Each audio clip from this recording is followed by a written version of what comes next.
Hello, hello! Welcome back to our vlog. Ito na ang mainit-init na chika sa mga kamarites ko dyan.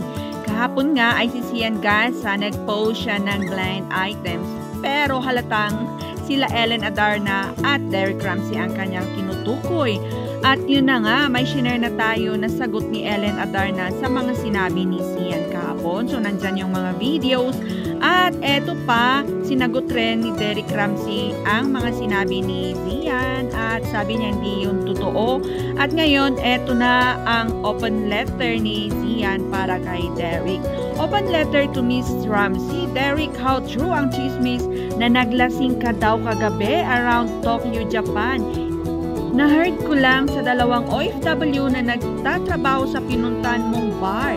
Nakangiti ang iyong mga labi pero nangungusap daw ang iyong mga mata punong-puno ng hinagpis at kalumbayan. And mahaba pa yan. So, yes, obviously, hindi nga very sad yung mga aura ni Derek Ramsey na kasalukuyang nasa Japan nga siya ngayon.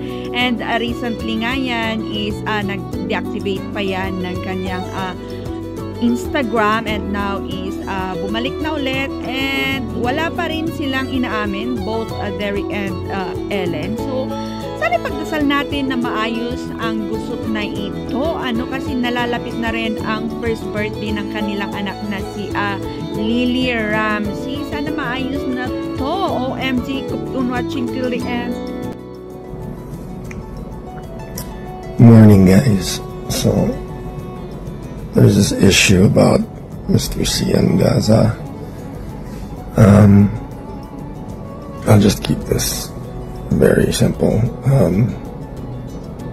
There's no truth to anything that was said. That's it, guys. That's all I have.